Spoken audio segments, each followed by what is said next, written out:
Bonsoir et bienvenue, merci d'être avec nous en direct, il est 18h30, on est dans le studio de Boursorama, merci de nous rejoindre pour ce deuxième Bourse Live de la semaine de l'éducation financière. Je vous rappelle, on va se retrouver tous les soirs de cette semaine du lundi au jeudi pour aborder différents thèmes et vous pouvez retrouver tous les contenus de cette semaine de l'éducation financière tout en haut de notre page d'accueil sur le lien, vous pouvez cliquer, vous retrouverez les articles, les webinaires et les replays. Alors c'est la 12e édition de cet événement international qu'on appelle d'ailleurs la Global Money Week qui se déroule du 18 au 22 mars sous l'égide de la Banque de France et justement le thème choisi de cette année porte sur, je cite, les risques potentiels du secteur financier et l'importance de protéger son argent contre les escroqueries, les fraudes, le vol de données et d'identité. Bah oui, parce qu'ils sont ingénieux, ils sont malins, ces arnaqueurs, ils savent s'infiltrer dans la moindre brèche avec un seul objectif, faire main basse sur notre argent. Mais chez Boursorama, chez Boursobank, on a décidé que ça n'allait pas se passer comme ça. Alors on va vous expliquer ce soir concrètement leur technique, leur façon de faire. Et on va surtout vous expliquer comment vous en protéger grâce à quelques méthodes simples et efficaces. Et pour faire le tour du sujet ce soir, je suis entouré de deux experts. Emmanuel Bolloré, analyste risque opérationnel chez Boursobank. Bonsoir Emmanuel. Bonsoir Laurent. Et à ses côtés, Benoît Berville, expert sécurité SI chez Boursobank. Bonsoir Benoît. Bonsoir Laurent.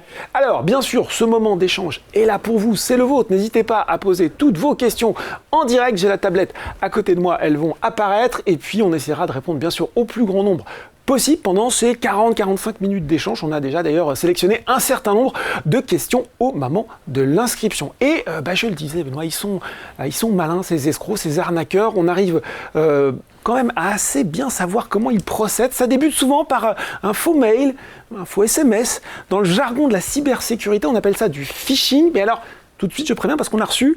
Attention, on a reçu une question, plutôt une remarque d'Alain qui nous dit moi je parle français et les termes en anglais, je ne les comprends pas et ça m'énerve. Alors il va falloir qu'on soit extrêmement pédagogue ce soir, bien expliqué.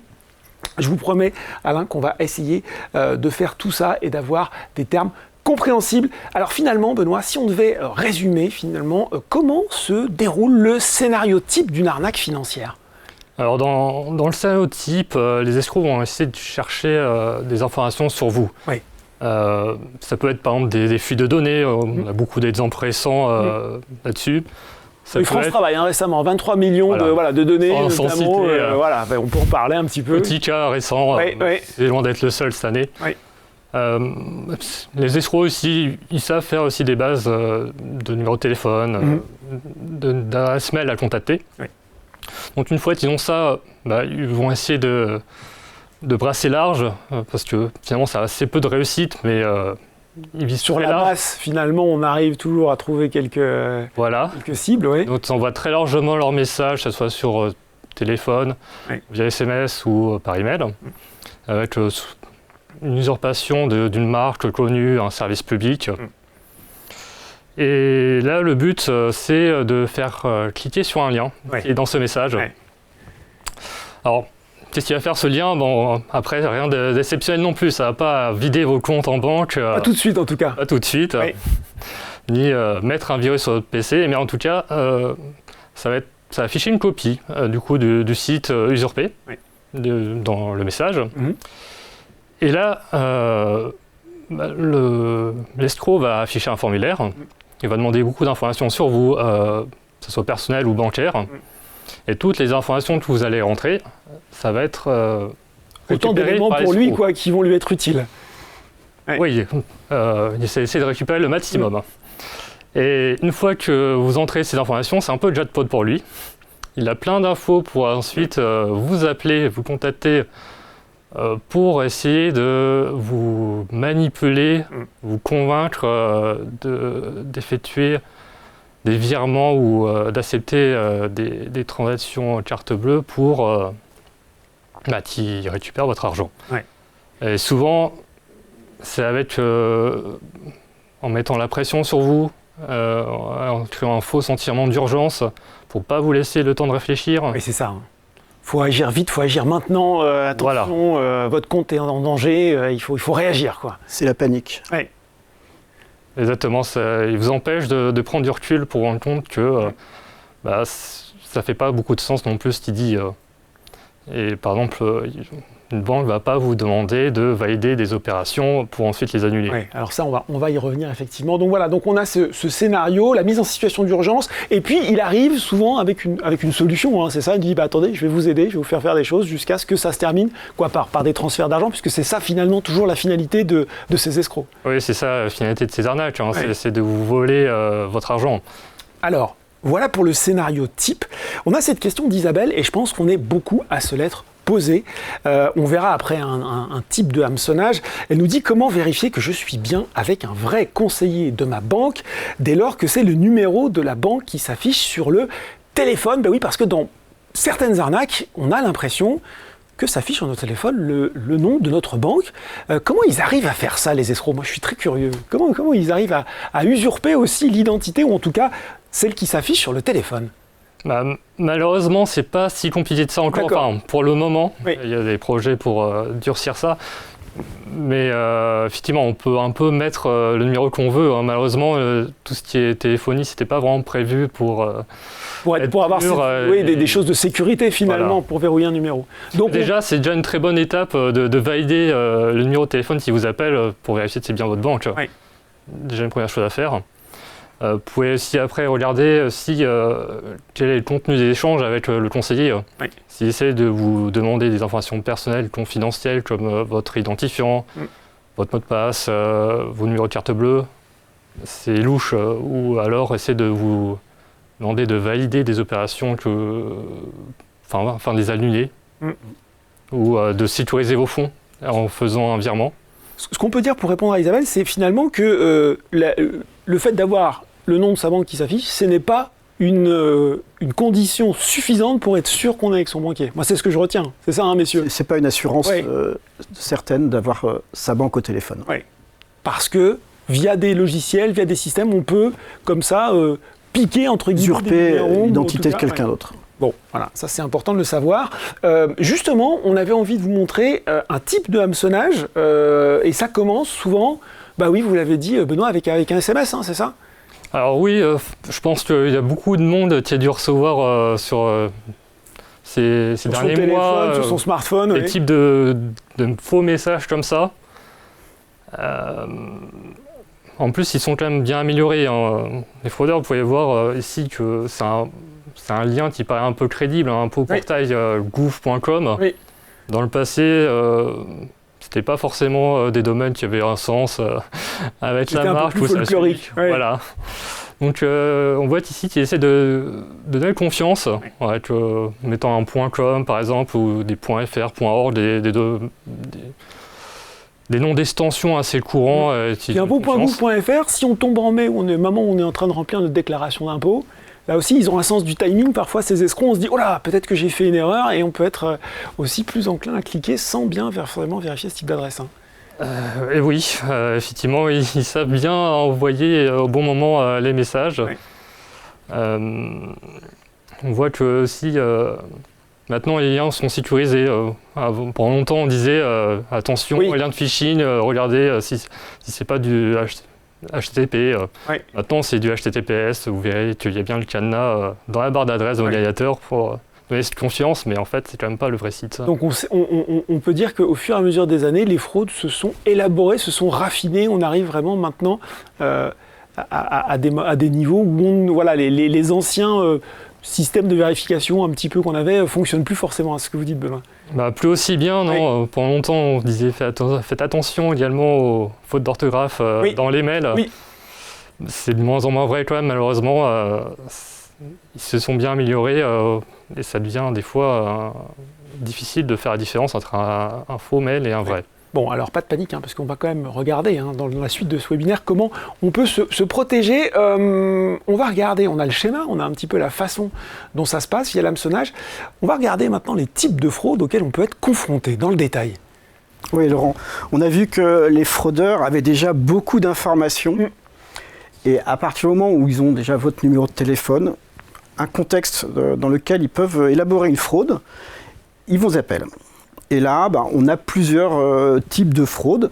On a le premier type de fraude auquel on est confronté, c'est la sécurisation des fonds. C'est-à-dire que vous recevez un appel d'un fraudeur qui se fait passer soit pour un conseiller bancaire, un conseiller fraude, un conseiller en cybersécurité. Et là, il vous met en situation de panique. Il vous dit, attention, sur votre compte, il est en train de se passer quelque chose. Il se passe quelque chose. On a repéré une opération de CB, elle est en attente, mais elle nous paraît bizarre. Ou ils ont déjà récupéré par un phishing vos coordonnées de carte bancaire. Vous savez, les 16 chiffres avec le petit pictogramme de 3 caractères derrière. Et là, ils ont fait une opération bénigne, pas très importante, 10, 12, 15 euros. Par exemple, Sagrada Familia, un truc très, très anodin finalement. Et là, ils vont vous dire, écoutez monsieur, c'est bizarre. Est-ce que c'est vous qui êtes à l'origine de cette opération ? Bien évidemment, vous, c'est pas vous qui l'avez fait cette opération, ou vous êtes paniqué parce que on vous annonce des opérations en attente que vous n'avez mais absolument pas réalisées. Et là, eh ben, c'est pas grave. On va vous proposer une solution pour vous sécuriser. On va vous demander de sécuriser vos fonds en vidant votre compte vers un nouveau compte qui est soi-disant à votre nom. Et donc, on va vous envoyer un RIB que vous allez saisir. Et là, jusqu'à présent, la fraude, elle n'a pas commencé. Et c'est là où arrive le drame. Oui. C'est que c'est vous qui allez réaliser les virements pour sortir les fonds. Et donc là, qu'est-ce qu'on peut faire quand on s'est rendu compte de ça? C'est utiliser le Elliott chez Boursorama pour nous appeler, faire opposition sur votre carte, et puis appeler le service clientèle Boursorama, en passant aussi par l'adresse mail sécurité Boursorama. Est-ce qu'un des réflexes, on va en reparler, mais c'est quand on a un doute comme ça, et je pense qu'on va avoir l'occasion de le redire dans ce webinaire, mais pas de raison de le retenir plus longtemps, c'est de dire attendez, de raccrocher, peut-être c'est le premier bon réflexe pour se dire je vous rappelle tout de suite, et puis prendre le temps de réfléchir et de sortir un petit peu de cette boucle de situation d'urgence dans laquelle on a été placé. Oui, mais ça, c'est pas évident. Pour l'instant, on est pris par surprise et on se retrouve un petit peu confronté à quelque chose auquel on n'était pas habitué. On n'est pas habitué. Voilà. Et d'autant plus que de ça, c'est que ces fraudeurs, la fraude, ce qu'on disait tout à l'heure, se professionnalise. On est face à une personne qui a un discours qui est très professionnel. On pourrait voir vraiment que c'est un conseiller bancaire, il n'y a pas de souci. Si, son discours tient très bien la route. Et là, on se retrouve vraiment pris au dépourvu. Oui, effectivement. Dans certains cas, dans ces cas de sécurisation de fonds, on vous propose même de venir chercher votre carte bancaire via un coursier. Oui. Malheureusement, même pour les clients premium de Boursorama, on ne propose pas ce service. Non, malheureusement. Bon. Mais voilà, en tout cas, la précision est donnée. S'il y a un coursier qui vient, c'est pas Boursobank qui vous l'envoie.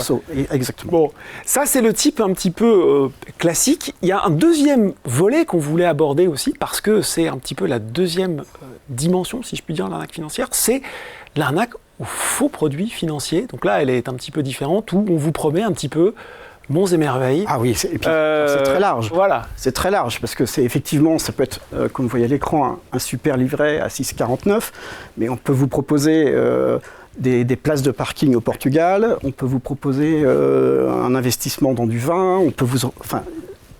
la panoplie, elle est très très large. Donc en fait, vous allez recevoir un appel encore d'un faux conseiller. Le prétexte, c'est un placement mirifique. Alors, il y a des placements qui peuvent être très rentables, mais très risqués dans certaines crypto-monnaies, par exemple. Mais souvent, les crypto-monnaies, il y a du bon et du moins bon. Et dans le moins bon, il y a des fraudes, effectivement. Donc, ça couvre beaucoup de supports de placement, en fait. Et ce qu'on peut dire, peut-être aussi là-dessus, c'est que, Emmanuel, vous l'avez dit, une notion importante, c'est que, généralement, quand on fait de l'investissement, on connaît bien le couple rendement-risque. C'est-à-dire que si on est en attente d'un rendement élevé, on sait que le risque en face est assez élevé. Et souvent, ces produits vous promettent un rendement qui n'est pas forcément si élevé, mais qui est quasiment toujours presque sans risque. Très sûr, oui. Voilà. toute l'approche du fraudeur, ça va être de vous rassurer. Et il peut vous arriver même que vous disposez d'une certaine somme. Il va vous demander dans un premier temps, mais ne vous pressez pas. Vous avez 50 000 euros, très bien. Mais on va commencer petit, si vous voulez. Vous allez voir comment sont les rendements. Ils peuvent même vous proposer de vous mettre sur un site de placement. Oui. Vous allez avoir un identifiant. Tout ça, c'est du carton, il n'y a rien derrière. Et vous allez avoir un affichage vous disant, écoutez, les 2500 euros que vous avez placés le mois dernier vous ont déjà rapporté X% ce mois-ci. Et donc, en voyant ça, vous allez être amené à recommencer tous les mois. Et vous allez découvrir l'arnaque. C'est le jour où vous allez voir récupérer vos fonds, où là, il n'y aura plus de son, plus d'image, et plus personne ne sera là pour vous répondre. Et ça arrive souvent. Donc, méfiance sur tout ce qui est placement mirifique avec des intérêts très intéressants. Et vous le disiez, dans son dernier rapport sur les arnaques financières, l'AMF et l'ACPR révélaient qu'en 2023, ces arnaques, elles, coûtaient plus de 500 millions d'euros aux Français. Vous l'avez dit, Emmanuel, en première place, on a les arnaques au faux livret. Allez-y, je vous en prie. Je vais rajouter, c'est sur l'application Boursorama et sur le site Boursorama, quand vous effectuez un virement ou une opération, on vous rappelle justement la liste noire des placements financiers. Oui. On vous accompagne pour vous sécuriser au maximum et n'hésitez pas, si vous avez un doute, vous demandez vraiment le nom du placement et vous allez taper sur votre moteur de recherche arnaque et vous mettez le nom du placement et vous regardez si des gens ne se sont pas fait déjà avoir.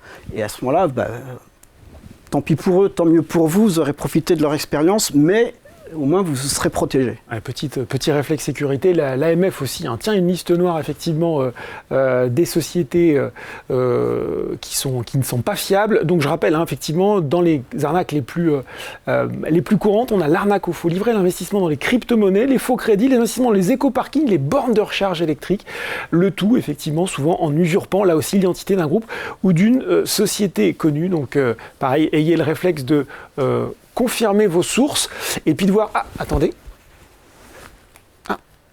Excusez-moi, j'ai un message de ma fille qui a cassé son téléphone, me dit-elle. Qu'est-ce que je fais dans ce cas-là ? Ne me dites pas qu'elle vous demande de l'argent. Pas encore. Mais ça va pas tarder. Ah bon ? Rappelez-la sur son vrai numéro, vous allez voir. Elle n'a pas son téléphone est cassé. Oui, non, mais essayez quand même avec son vrai numéro, je pense qu'elle devrait répondre. C'est ça, c'est l'arnaque du moment. Actuellement, c'est l'arnaque à la mode, effectivement. Ouais. On va dire la fraude WhatsApp. Donc, on vous appelle sur un téléphone ou via un compte WhatsApp. Et souvent, c'est un membre de la famille, un proche qui est à l'étranger et qui se retrouve dans un besoin d'argent, puisque soit... il a besoin d'argent, soit pour acheter un nouveau téléphone qu'il aurait cassé, soit parce que il a une carte bancaire dématérialisée et que son téléphone ne fonctionne pas au moment de devoir payer. Enfin, ça c'est encore... Ça montre encore l'imagination et l'imaginativité. Ça se dit pas ça. L'imagination, pas grave. L'inventivité. L'inventivité, voilà. J'ai tout mixé. L'inventivité des fraudeurs qui vont essayer de tous les moyens de jouer sur votre affect, de vous mettre en panique, de jouer sur votre affect et pour récupérer des fonds de n'importe quelle manière en fait. Là, je l'ai fait pour les besoins du webinaire, bien sûr, mais ce qu'il faut dire, c'est que ce SMS, je l'ai reçu 2 fois dans les 3 dernières semaines, et je pense que peut-être vous aussi, et les gens qui nous regardent, ont dû avoir la même expérience sur les semaines écoulées. Vous voyez, c'est bonjour maman, bonjour papa, coucou maman, c'est moi. Enfin, il y en a, ça n'arrête pas. Et notamment, on vous contacte souvent par WhatsApp, et le plus étonnant, c'est que on va vous envoyer un petit message, mais vous allez avoir l'avatar de votre petite fille ou votre qui apparaît, et vous aurez vraiment l'impression que c'est lui qui vous contacte. Alors que finalement, c'est son profil WhatsApp qui a été, sur lequel il y a eu une intrusion, et il vous manipule de cette manière. Pour rebondir sur ce que disait Benoît, sur les données personnelles, ce qu'on peut dire aussi, c'est que quelque part, on en laisse aussi beaucoup, notamment sur les réseaux sociaux, des données personnelles, et qu'on facilite un petit peu à nos dépens, quelquefois, la vie des escrocs. Il y a aussi peut-être quelques conseils de prudence là-dessus, quoi. Les réseaux sociaux, que ce soit Facebook, LinkedIn, sont des sources inépuisable. LinkedIn, en fonction de votre profession, vous pouvez imaginer que potentiellement vous avez beaucoup d'épargne ou peu d'épargne. Enfin, déjà, ça permet aux fraudeurs de cibler un petit peu mieux qui vous êtes. Mireille nous dit, désolé, mais qui est Elliot ? Qui est Elliot ? Elliot, c'est notre assistant dans l'application de notre site web. D'accord. Par conversation, qui permet de répondre à vos questions. C'est ce qu'on appelle notre chatbot. Alors, on ne va pas employer d'anglicisme, on va dire notre robot conversationnel. Un certain nombre de questions que vous avez sur le fonctionnement de votre compte ou des différents dispositifs de sécurité qui peuvent s'appliquer, vous pouvez les poser à Elliot sur le site et il vous répondra. Puis, c'est aussi un robot conversationnel sur lequel on travaille beaucoup et qui va encore s'améliorer dans les mois à venir. Alors, on a passé en revue les différents types de fraude. On a vu l'inventivité, des arnaqueurs, leur imagination sans limite.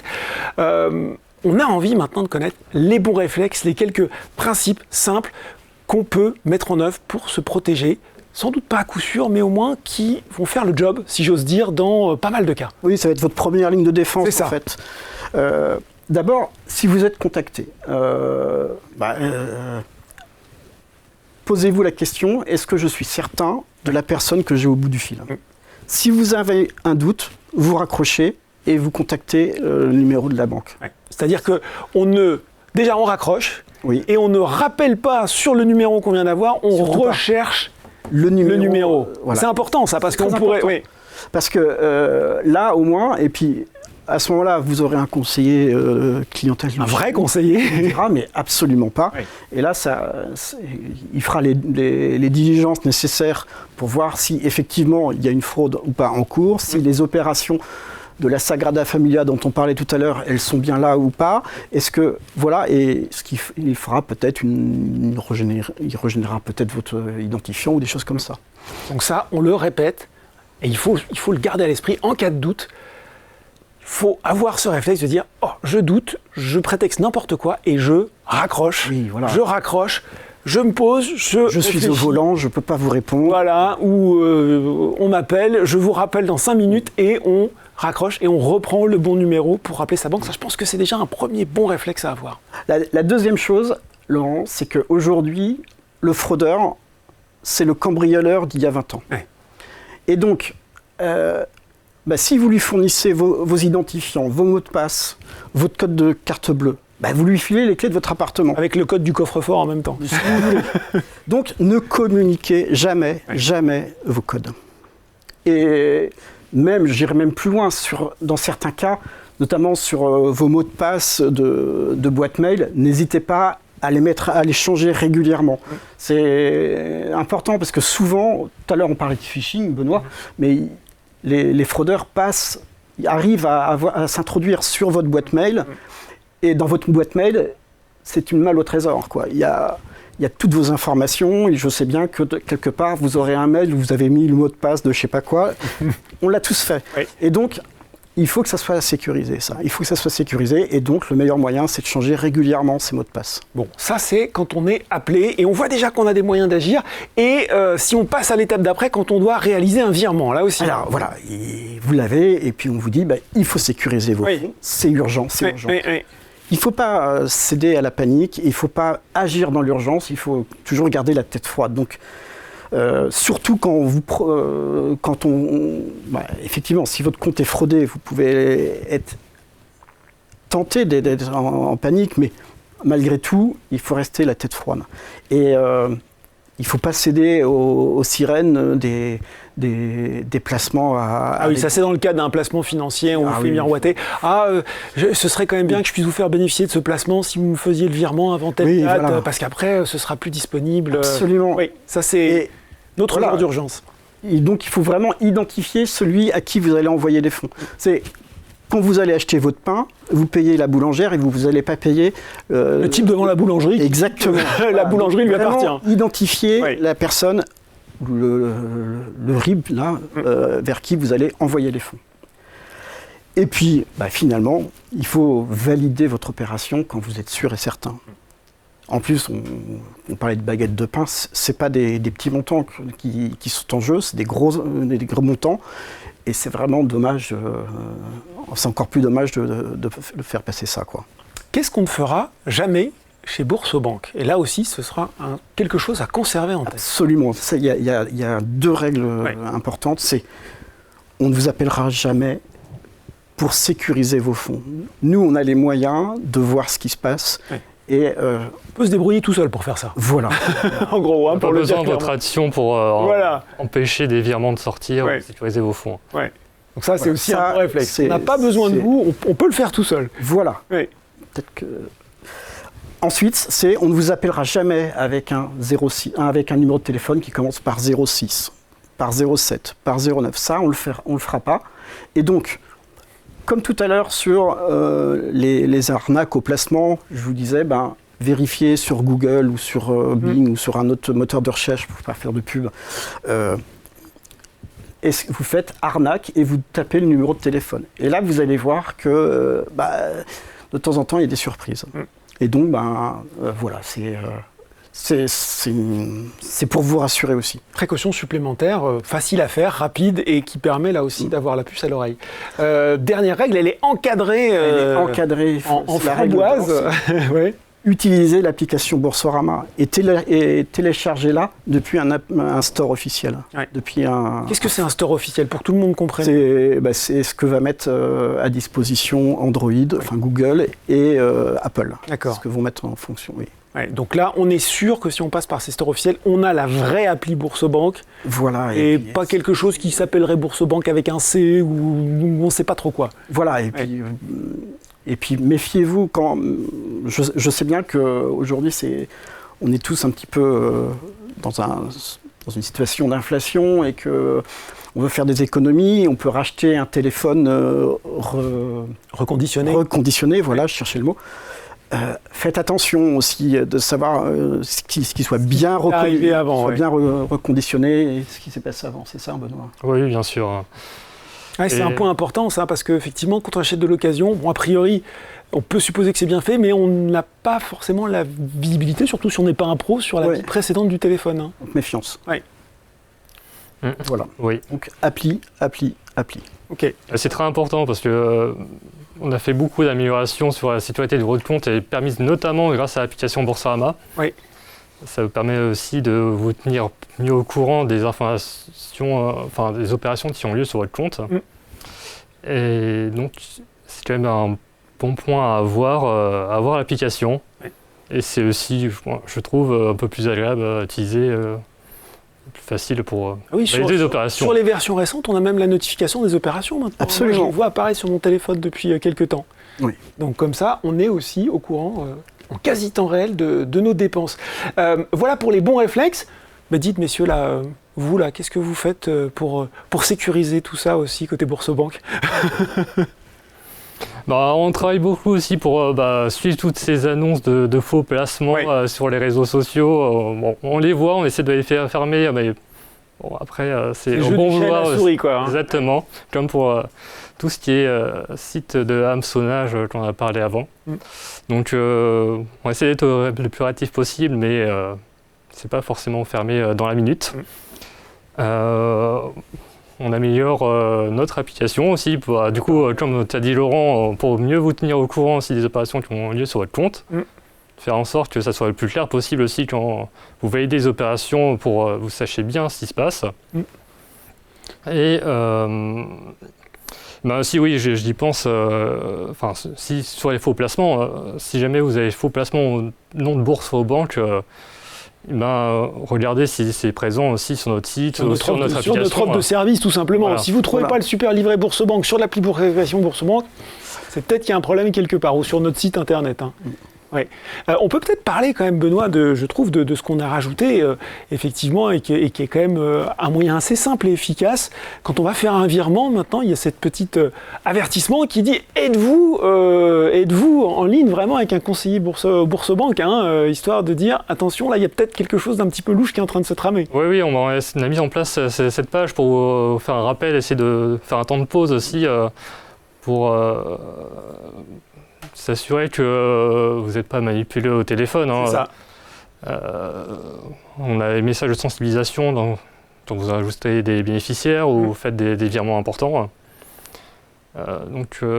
Notamment à partir du téléphone, effectivement, faites attention à ça. Encore une fois, un conseiller ne va pas vous appeler pour faire un virement pour sécuriser vos fonds. On rappelle peut-être autre chose peut-être dans le même ordre d'idée, c'est que vous n'avez pas besoin de 2 appareils pour faire une opération avec l'application Boursorama. Ça veut dire qu'on ne vous demandera jamais de présenter devant votre écran un QR code, par exemple, ou des choses comme ça. Ça, c'est... L'application Boursorama, elle se suffit à elle-même. Il n'y a pas besoin d'avoir 36 appareils, de demander l'appareil de votre sœur pour valider, faire une opération supplémentaire, etc. Une connexion, encore WhatsApp ou Skype. Non, ça c'est exclu. Ça, on n'en a pas besoin de ce genre de choses. On rappelle peut-être pour finir les opérations qui sont possibles en autonomie, parce que c'est vrai aussi que la promesse de Boursorama, c'est la banque en ligne sur laquelle on peut faire un certain nombre de choses tout seul. On peut, à son niveau, sans parler forcément des fraudes aux conseillers dont on a beaucoup parlé, mais engager certaines opérations de sécurisation de son compte, notamment vis-à-vis de sa carte bancaire. Oui, par exemple, si vous pensez avoir perdu, mais vous n'êtes pas encore sûr, vous pouvez la verrouiller en toute autonomie. J'ai pas besoin d'appeler le service client pour ça. Non, ni besoin pour l'instant de refaire complètement votre carte. Vous pouvez le faire directement depuis votre application ou votre site web. Dans le module CB, vous pouvez la verrouiller ou même opposer, si jamais vraiment vous voyez. La verrouille, si bon, je pense que je l'ai perdue, mais je sais que je l'égare souvent, puis je sais que peut-être je vais la retrouver dans 2-3 heures, et si je suis sûr que je l'ai plus, là, pour le coup, je l'oppose. Voilà, exactement, c'est ça, Laurent. D'accord. Et on rappelle peut-être aussi la mise à jour des coordonnées, ça on en parlait. Important aussi d'avoir toujours des informations à jour pour qu'on puisse être contacté par son conseiller, par sa vraie banque. Et puis, contestation des opérations, c'est aussi quelque chose qui est possible de faire en autonomie sur l'application. Oui, et si dans vos mouvements de compte, vous constatez une opération que vous ne reconnaissez pas, vous pouvez la sélectionner et effectivement, vous avez une option contester l'opération. Et ensuite, vous aurez un parcours qui vous aidera à contester et résoudre le problème. Bon, voilà pour ces solutions Boursorama, pour ces bons conseils. On va passer aux questions. Questions notamment, je le disais, qui sont tombées au moment de l'inscription. Question de Brigitte, que j'aime bien parce que vous l'avez déjà un petit peu évoqué. Comment on fait la différence entre une communication de notre banque et une arnaque? Alors, on l'a dit, ça se professionnalise de plus en plus, mais il y a encore quand même quelques petits signes qui, quelquefois, ne trompent pas.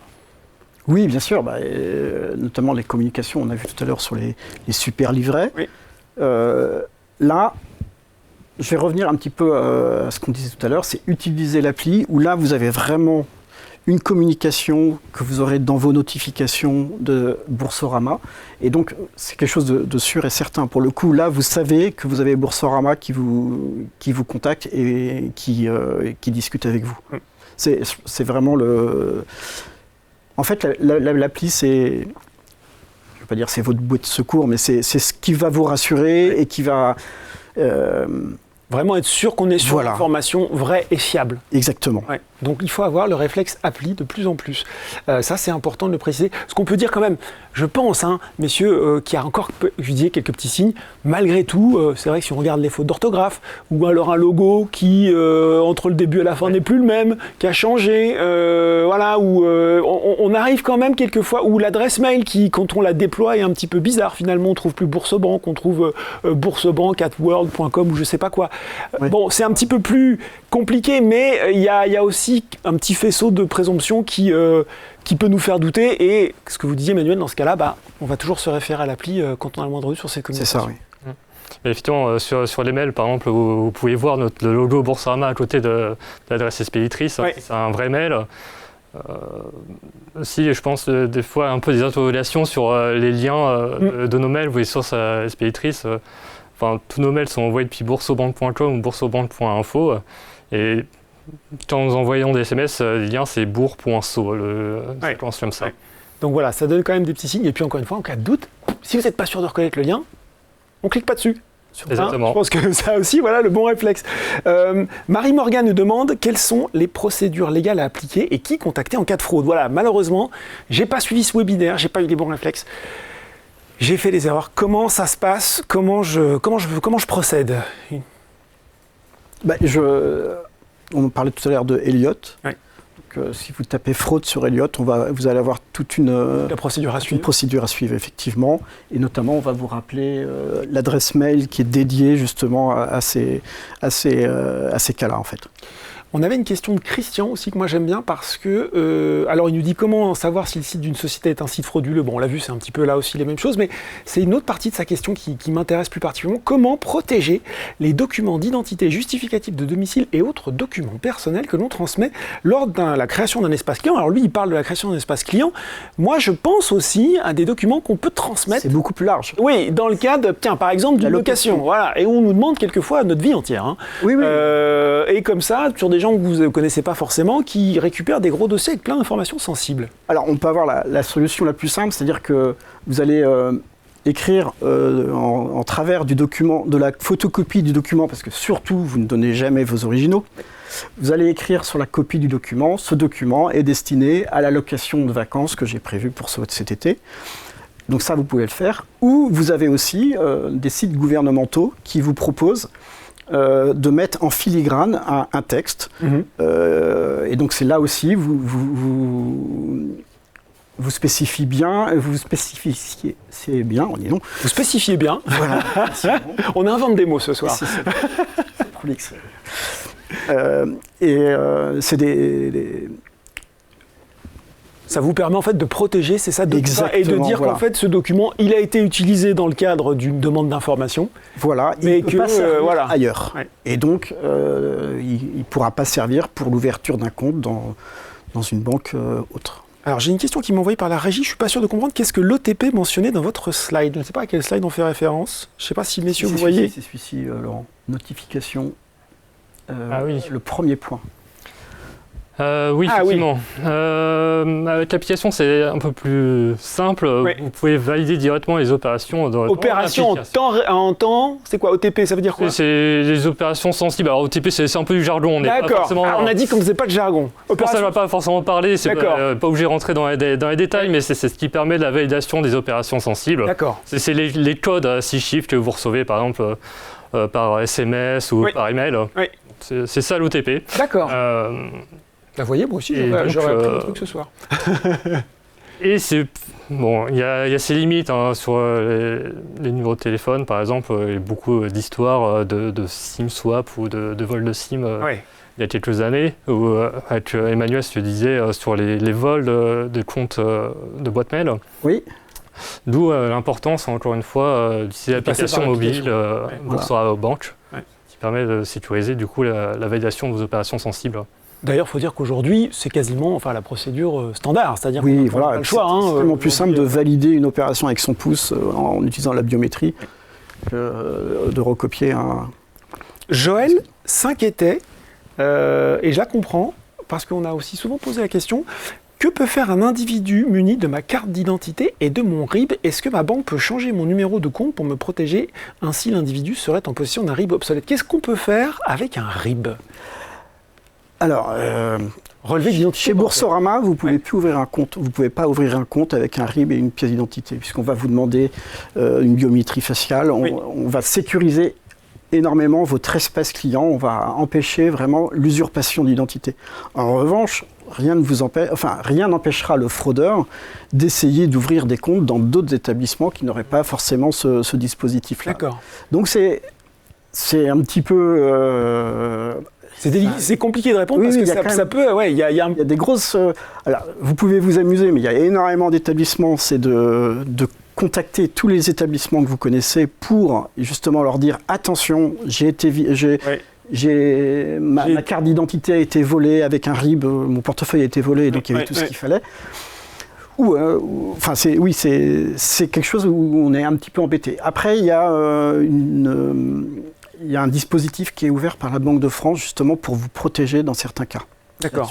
Donc on peut se déclarer peut-être. Mais on peut se déclarer chez eux.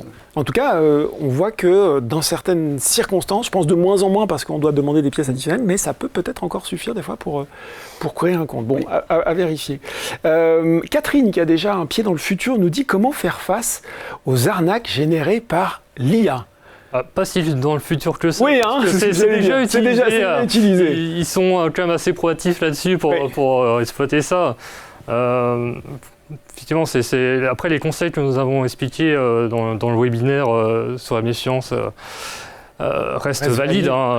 Généralement, ce qu'on a vu, c'est pour les aider à faire des sites par exemple plus ressemblants ou prendre la voix de quelqu'un d'autre, peut-être d'un vrai conseiller. Une vraie personne.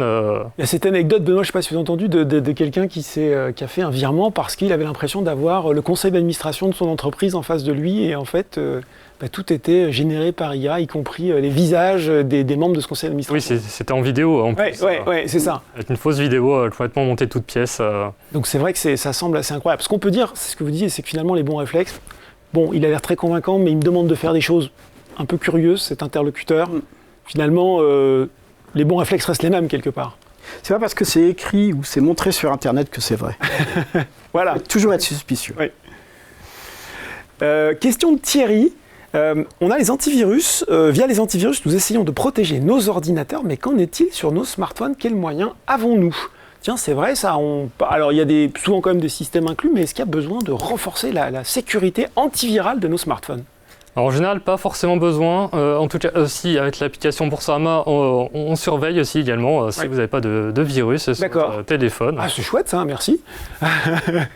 Mais globalement, non, vous n'avez pas forcément besoin d'utiliser un antivirus. Par contre, ce qu'il faut faire attention, c'est bien récupérer toutes vos applications via un store de confiance, comme a rappelé Emmanuel, donc soit store d'Apple ou d'Android, et de ne pas télécharger des applications en dehors de ces stores-là. C'est surtout là qu'il y a des problèmes qui se passent quand on change les options pour télécharger les applications de n'importe où. Ça veut dire aussi quand même, ça Benoît, qu'il faut à un moment désactiver une sécurité sur le téléphone. Voilà. Ça, on déconseille nous formellement de le faire et rester sur les stores officiels. On peut se dire que si on suit, là aussi ces règles de bon sens, l'environnement du smartphone est quand même relativement sécurisé, comparé à notre ordinateur personnel. Oui, c'est quand même beaucoup plus sûr et il y a toute une validation à faire avant de mettre une application sur les stores officiels. Et même si ça arrive à passer, généralement Google et Apple s'en rendent compte assez vite et dans ce cas-là, les suppriment de votre téléphone. Ouais, donc ça, c'est important à savoir. Stéphane nous demandait, question qui tombe en direct, quel est le niveau de sécurité des cartes bancaires en mode de paiement sans contact? Je pense qu'il a vu comme moi au moment où le paiement sans contact s'est développé. On avait les gens qui peut-être arrivent derrière, récupèrent le numéro de la carte, voilà. Ces fameuses histoires dans le métro où quelqu'un passait. Voilà, avec un scanner et vous scannez votre numéro de carte. Nous, de ce que l'on voit, c'est qu'il n'y a pas de fraude sans contact. On est plus sur les fraudes de proximité où c'est quelqu'un qui a pris vraiment la carte physique pour payer quelque chose. Mais aujourd'hui, je ne vais pas dire c'est une légende urbaine, mais c'est quelque chose qui... Anecdotique, c'est anecdotique, tout à fait. Anecdotique, et puis on rappelle que le montant des paiements sans contact est lui-même limité, ce qui aussi bride un petit peu cette possibilité. Est-ce qu'on a répondu à toutes les questions en régie ou est-ce qu'il y a encore des questions qui tombent? Dites-moi tout à l'oreillette. Eh bien écoutez, visiblement, on a répondu à l'ensemble de vos questions. Messieurs, en guise de conclusion, j'ai envie de vous entendre. Allez, 3-4 règles avec lesquelles on part ce soir pour plus jamais se faire avoir. Utiliser l'appli. L'appli, une. Avoir du bon sens. Ouais. Il en faut. Donc si j'ai du bon sens, j'utilise l'appli. Oui. Et puis s'assurer de l'identité de la personne que vous avez au téléphone, s'assurer de l'identité de la personne à qui vous envoyez de l'argent. Pour moi, c'est les trois. Ça semble être... Et si on a un doute, moi j'ai retenu, on raccroche, on rappelle, pas avec le numéro qui nous a appelé, avec un autre numéro.